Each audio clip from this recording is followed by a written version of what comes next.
Assalamualaikum warahmatullahi wabarakatuh. Alhamdulillahi rabbil alamin wassalatu wassalamu ala asyrafil anbiya'i wal mursalin sayyidina wa maulana Muhammadin wa ala alihi wa ashabi ajma'in. Rabbi shrah li sadri wa yassir li amri wahlul 'uqdatam min lisani yafqahu qawli. Rabbi zidni ilma warzuqni fahma, amin ya rabbal alamin. Saudara-saudari, alhamdulillah pada kesempatan sesi ini kita bisa berdiskusi kembali untuk mendiskusikan tema pokok bahasan tentang analisis regresi linear sederhana. Analisis regresi ini terbagi menjadi dua secara sederhana, ada yang linear sederhana, ada yang linear ganda. Nah, pada sesi video ini saya akan menyampaikan tentang analisis regresi linear sederhana. Insya Allah nanti yang regresi linear berganda akan saya sampaikan pada sesi video berikutnya. Mari kita mulai bersama-sama dengan membaca basmalah. Bismillahirrahmanirrahim. Apakah yang dimaksud dengan regresi linear sederhana? Regresi linear sederhana pada intinya itu sama antara regresi linear sederhana dengan regresi linear berganda, dengan beberapa tujuan, yaitu menghitung nilai estimasi rata-rata dan nilai variabel terikat berdasarkan pada nilai variabel bebas. Artinya kalau kita bisa menghitung variabel bebas ini, maka kita bisa mengestimasi rata-rata variabel terikatnya. Umpamanya pengaruh intensitas membaca Al-Quran terhadap jiwa damai. Itu berapa kalau nilai dari variabel bebasnya, yaitu variabel intensitas membaca Al-Quran diperoleh, maka kita bisa mengestimasi atau memprediksi atau meramal dari X-nya dalam hal ini adalah jiwa damai. Nanti akan dicontohkan lebih rinci lagi di belakang. Yang kedua, tujuan dari regresi linear sederhana maupun berganda adalah menguji hipotesis karakteristik dependensi atau ketergantungan antara dua variabel atau lebih. Tujuan penerapan kedua metode ini adalah untuk meramalkan atau memprediksi besaran nilai variabel terikat atau dependen yang dipengaruhi oleh variabel bebas atau independen. Dependen biasanya disimbolkan dengan X, sedangkan dependen disimbolkan dengan Y dan independen dengan X. Nah, X ini bisa lebih dari 1. Prosedur uji signifikansi dari regresi linear sederhana adalah yang pertama, membuat hipotesis dalam uraian kalimat. H0, tidak terdapat pengaruh yang signifikan antara variabel X1 terhadap variabel Y. HA-nya, terdapat pengaruh signifikan antara variabel X1 terhadap Y. Yang kedua, menentukan taraf signifikansi. Taraf signifikansi boleh 0,01 atau 0,05. Sedangkan kaidah pengujian atau parameternya adalah jika T tabel itu lebih kecil dari T hitung, maka H0 diterima. Berarti tidak terdapat pengaruh yang signifikan. Sedangkan jika T hitung itu lebih besar daripada T tabel, maka H0 ditolak, HA diterima. Artinya terdapat pengaruh yang signifikan antara variabel X dan terhadap Y maupun X1, X2 terhadap Y. Secara khusus, uji regresi sederhana itu syaratnya berbeda dengan uji regresi berganda. Kalau uji regresi sederhana itu yang pertama datanya harus rasio atau interval, yang kedua jumlah sampel harus sama, data berdistribusi normal, terdapat hubungan yang linear, tidak ada gejala heteroskedastisitas, dan juga tidak ada gejala autokorelasi. Syarat-syarat ini sudah coba saya hitung di contohnya seperti ini. Uji normalitas adalah uji yang dilakukan dengan tujuan untuk menilai sebaran data pada sebuah kelompok data atau variabel. Apakah sebaran data tersebut berdistribusi normal atau tidak. Uji normalitas berguna untuk menentukan data yang telah dikumpulkan berdistribusi normal atau diambil dari populasi normal. Parameter normalitas adalah nilai Shapiro-Wilk, yaitu yang ini, lebih besar daripada 0,05. Alhamdulillah ini 0,8, yang ini 0,4. Itu jauh lebih tinggi daripada 0,05. Dari hasil uji normalitas didapat perhitungan bahwa kedua data adalah lebih besar nilai signifikansinya daripada 0,05. Artinya kedua data tersebut memenuhi syarat untuk uji regresi linier sederhana. Ini uji linearitasnya. Linearitas adalah sifat hubungan yang linear antar variabel. Artinya setiap perubahan yang terjadi pada satu variabel akan diikuti perubahan dengan besaran yang sejajar pada variabel lainnya.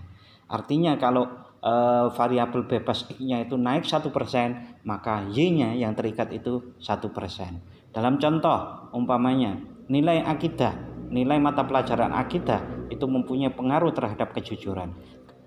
X-nya berarti nilai akidah, kejujuran berarti Y. Kalau X-nya nilai akidah itu naik, maka Y-nya adalah juga naik, yaitu kejujurannya naik. Sesuai dengan persentasenya, bahwa ini perubahan yang terjadi pada satu variabel akan diikuti perubahan dengan besaran yang sejajar pada variabel lainnya. Parameter linearitas adalah nilai sig lebih kecil daripada 0,05. Ini harap diperhatikan, kalau normalitas nilai sig-nya itu lebih besar daripada 0,05. Parameter linearitas adalah nilai sig lebih kecil daripada 0,05. Dari perhitungan uji linearitas didapatkan nilai 0,0000 yang berarti ada hubungan yang linear antara X dan Y. Ini uji linearity, sig-nya adalah 0,0000.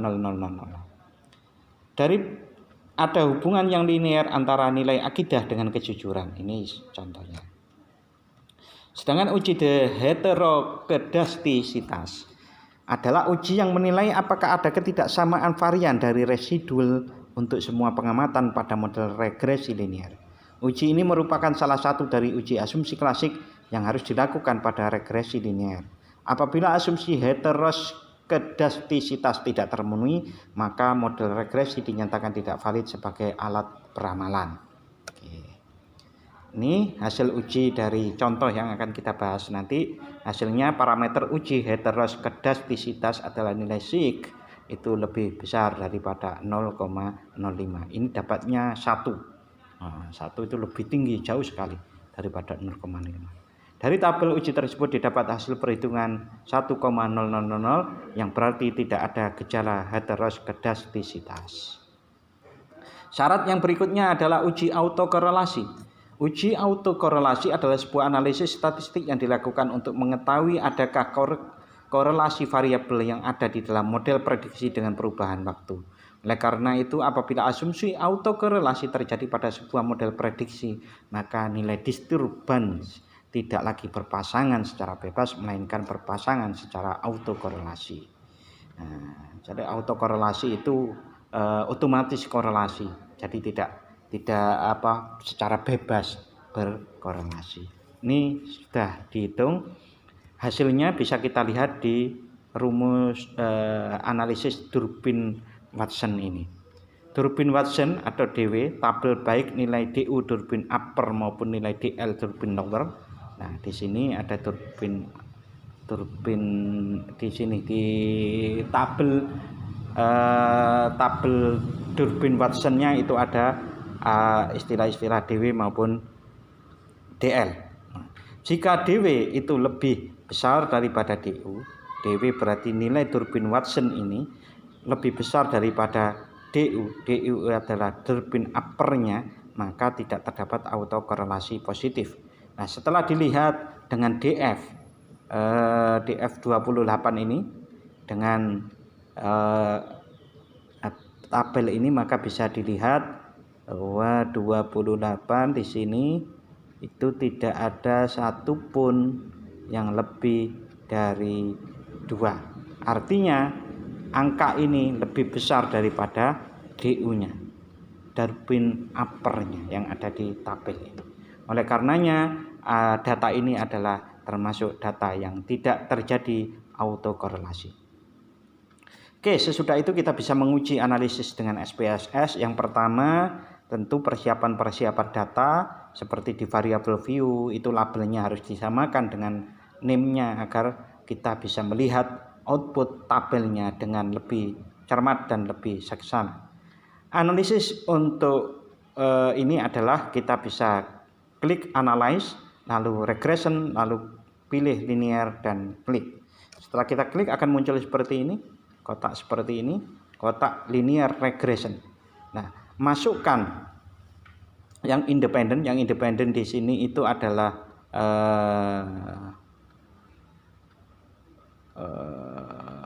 yang dependen mestinya kejujuran. Ini contohnya salah. Masukkan y maksudnya y-nya yang terikat itu ke dependen dan masukkan x ke independence. Lalu klik OK. Setelah klik OK akan didapatkan seperti ini. Nah, dari tabel ini dapat dilihat bahwa hasil SIG itu adalah lebih kecil daripada 0,05 yang berarti HO ditolak dan HA diterima. Ini 0,05. Interpretasi hasilnya kita bisa dilihat dari sini, nilai R yang dihasilkan adalah 8,30 sedangkan R square 0,688. Dari hasil ini dapat disimpulkan bahwa pengaruh X terhadap Y adalah sebesar 68,8%. Ini diambil dari sini 68,8%. Artinya nilai akidah berpengaruh terhadap kejujuran adalah sebesar 68,8 dan sisanya sebesar 31,02% dipengaruhi variabel lainnya. Ini juga karena tadi untuk memprediksi dari nilai kejujuran, jadi setiap penambahan 1% dari X yaitu nilai mata pelajaran akidah akan menambah 1% ke Y. Interpretasi hasil lainnya ini bisa dilihat dari uji F-nya. Uji F dikenal dengan uji serentak atau uji model atau uji ANOVA, yaitu uji untuk melihat bagaimana pengaruh semua variabel bebasnya secara bersama-sama terhadap variabel terikatnya, atau untuk menguji apakah model regresi yang kita buat baik atau signifikan atau tidak baik non signifikan. Dalam artikel ini dijelaskan tentang uji F dan uji T dalam penelitian. Kita hanya akan membahas uji F-nya. Jika model signifikan, maka model bisa digunakan untuk prediksi atau peramalan. Jadi kalau signifikan, maka uji F-nya bisa untuk prediksi atau peramalan. Sebaliknya jika non atau tidak signifikan, maka model regresi tidak bisa digunakan untuk peramalan atau memprediksi Y-nya. Jika F hitung, ini adalah F hitung, lebih besar dari F tabel. Sudah saya cek F tabelnya, berarti H0-nya ditolak, HA diterima. Perhitungan di atas mendapatkan F hitung 61,850 dan F tabelnya adalah 2,90. Artinya dapat diprediksi bahwa setiap penambahan 1% X, variabel independennya akan menambah 1% ke variabel terikatnya. Saudara-saudari, untuk kali ini itu yang bisa saya sampaikan. Nanti kita diskusikan secara live di Zoom dan kemudian kita bahas, kita diskusikan bersama-sama. Mudah-mudahan apa yang saya sampaikan ini bermanfaat untuk kita semuanya. Kita tutup dengan membaca hamdalah. Alhamdulillahirabbil alamin. Wassalamualaikum warahmatullahi wabarakatuh.